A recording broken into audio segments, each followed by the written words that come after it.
Hey everyone, Chad Hasty here, host of the Chad Hasty Show, which airs weekday mornings 8:30 to 11 a.m. Central Time on News Talk 95.1 FM and 790 AM KFYO. Follow me on Twitter, Chad Hasty Radio. On Wednesday, the Republican Congress passed the omnibus spending bill, which will fund the government until September, when we could have another showdown, and who knows, we could have a government shutdown. The omnibus spending bill, it was widely expected to pass, and it did fairly easily. 103 Republican lawmakers in the House voted against the bill. In fact, I believe it was about 15 Texans who voted against the omnibus spending bill, including Congressman Jodey Arrington. Let's go through the bill just real quick, and I want to hit on some of the lowlights of the bill and why over the past couple of days or few days on the show, I've been urging Congressman Jodey Arrington and other Republicans to vote against this piece of legislation. This is a spending bill that is not in line with what conservatives and what Republicans ran on in 2016. In fact, this is not a spending bill. I don't care what the White House says. This is not a spending bill that reflects what President Trump ran on in 2016. This is a bill that does not allow the White House to build a wall. They can make improvement to fencing that is already up, but they cannot build a wall under this piece of legislation. This almost fully funded the EPA. I know they took out about $80 million out of the $8 billion funds from the EPA. It also allowed sanctuary cities to continue to be funded. It did allow extra funding for defense, but only about $15 million, which is about half of what President Trump wanted. So good that a little extra money is going to the border. Good that a little extra money is going to defense. But really, folks, that's not a win. This bill completely funded Planned Parenthood.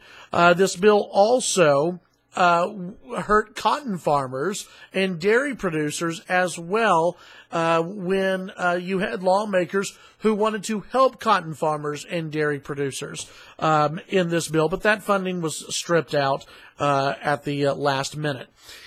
This was a bill where, on the show, I argued that Congressman Jodey Arrington could not, in my opinion, in good faith, put his name on this piece of legislation. Congressman Arrington ran on conservative values, conservative principles. He ran on defunding Planned Parenthood. He ran on defending cotton producers and ag producers throughout West Texas. And this bill didn't accomplish anything. And I applaud Congressman Jodey Arrington for standing up for the people. Listen, obviously I'm not in Washington, D.C., but I do know a little bit about how D.C. works. And I'm pretty sure that leadership, Speaker Paul Ryan, and others in leadership were leaning on Republican members of the House to vote yay on this bill. Congressman Arrington, I would say, has excellent committee assignments in the House. He is doing very well in the House, and with that sometimes comes a little favor or two from the Speaker. The Speaker wants the Republican lawmakers, and especially the freshman lawmakers, to fall in line with what the Speaker wants. So listen, folks, this could have easily gone the other way, I think, for Congressman Arrington and some of the other Texas Republicans that voted against this bill.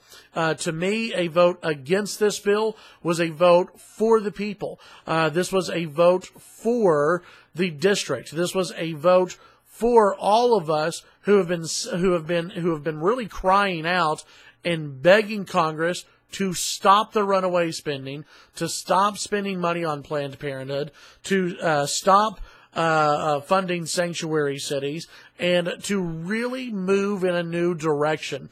That's what Congressman Arrington did. Of course, he was on the side that did not prevail. But let me tell you this, it's very promising, and I think a very promising vote from Congressman Jodey Arrington. So once again, I applaud Congressman Arrington for voting against the omnibus spending bill. I would hope that Senators John Cornyn and Senator Cruz would also vote against this, and I would hope that Donald Trump would veto this spending bill at the end of the day. I doubt he will, but I hope he does. Tune in to the Chad Hasty Show weekday mornings, 8:30 to 11 a.m. Central Time on News Talk 95.1 FM, 790 a.m. KFYO. Follow me on Twitter, Chad Hasty Radio. Have a great day.